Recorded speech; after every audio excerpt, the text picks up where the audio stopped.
31 রানে 2টা উইকেট হারিয়ে ফেলেছিল বাংলাদেশ।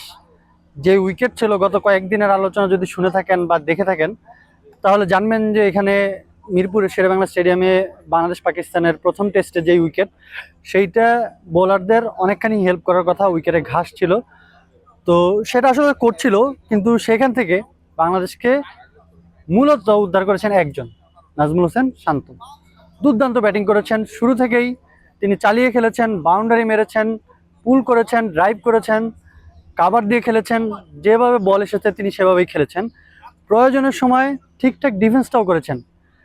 আসলে সত্যি কথা বলতে মানে নাজমুলের যে ইনিংসটা ছিল সেটা আসলে চান্সলেস একটা ইনিংস ছিল। তো সেই চান্সলেস ইনিংসটাতে তিনি সেঞ্চুরি করেই পরের বলে আউট হয়ে গিয়েছেন অবশ্য মোহাম্মদ আব্বাসের বলেই। সেই মোহাম্মদ আব্বাসের বলেই একটা বাউন্ডারিতে তিনি তার বাউন্ডারি মারাটা শুরু করেছিলেন। নাজমুল হোসেন শান্ত যে ইনিংসটা খেলেছেন, মুমিনুল হকের সঙ্গে যে জুটিতে বেঁধেছেন, সেইটাই আসলে বাংলাদেশকে এই ম্যাচে এখন পর্যন্ত চালকের আসনে বসিয়ে দিয়েছে। কারণ বাংলাদেশ 31 রানে 2 উইকেট থেকে এখন যে দিনটা শেষ করেছে 4 উইকেটে 301 রান নিয়ে। তিনি পেসারদের বা পাকিস্তানের যে 3জন পেসার ছিলেন তাদেরকে যখন অ্যাটাক করেছেন, পাকিস্তানের যিনি অধিনায়ক শান মাসুদ, তিনি স্পিনার নিয়ে এসেছিলেন সালমান আলী আগাকে। তাকেও প্রথম ওভারেই একটা ছক্কা মেরে মেসেজটা ক্লিয়ার করে দিয়েছেন যে আমি এখানে কাউন্টার অ্যাটাক করতে এসেছি এবং তোমাকে আমি সেটেল হতে দেবো না। তোমাকে বলতে পাকিস্তানের বোলারদেরকে তিনি সত্যি সেটেল হতে দেননি যতক্ষণ তিনি তার ইনিংসটা খেলেছেন। নাজমুলের এই সেঞ্চুরিটা কিন্তু অনেক দিক থেকে স্পেশাল। তার যিনি অন্য পাশে ছিলেন, অর্থাৎ তার সঙ্গে যিনি নন স্ট্রাইকে ছিলেন মুইনুল হক, তিনি নিজে অবশ্য সেঞ্চুরি করতে পারেননি, কিন্তু তার চোখে নাজমুলের এটাই তার চোখে ক্যারিয়ারের সেরা ইনিংস। সঙ্গে আরও একটা বিষয় কিন্তু আছে নাজমুলের ইনিংসে, লাস্ট 8টা ইনিংসে তিনি 4টাতেই সেঞ্চুরি করেছেন। এবং আরও একটা ইন্টারেস্টিং বিষয় হচ্ছে যে নাজমুল তার এই টেস্ট ক্যারিয়ারে 14টা ইনিংসে তিনি 50+ রান করেছেন এবং এর মধ্যে 9টাতেই তিনি সেঞ্চুরি করেছেন। এবং এই যে মানে এই যে কনভার্সন রেটটা, সেটা কিন্তু বাংলাদেশে খুবই বিরল।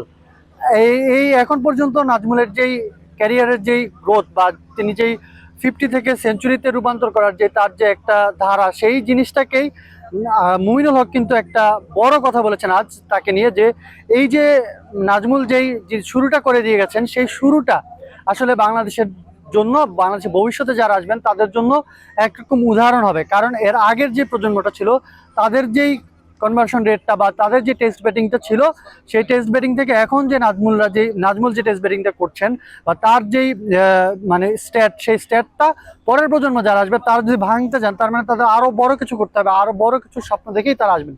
এবং মুমিনুল মনে করেন বাংলাদেশের নাজমুলের বিশ্বসেরা হওয়ার একটা তাড়নাও আছে। তো এটা ছিল নাজমুলের ইনিংস। বাংলাদেশের যে ইনিংসটা এখন থেমেছে, মুমিনুল হক আউট হয়ে গিয়েছেন, এখন উইকেটে আছেন মুশফিকুর রহিম এবং লিটন দাস। তারা আগামীকাল শুরুটা করবেন। বাংলাদেশের রান এখন 301, সেখান থেকে বাংলাদেশ 400 অথবা 450 রান যদি করতে পারে তাহলে কিন্তু বেশ ভালো একটা বাংলাদেশ ভালো অবস্থানেই থাকবে আর কি এই এই ম্যাচটাতে। কারণ পাকিস্তানের যিনি বোলার এসেছিলেন বাংলাদেশের ম্যাচ শেষে প্রতিনিধি হয়ে, দলের প্রতিনিধি হয়ে সংবাদ সম্মেলন এসেছিলেন, তিনি কিন্তু বলছেন এটা খুব ভালো একটা ক্রিকেট পিচ।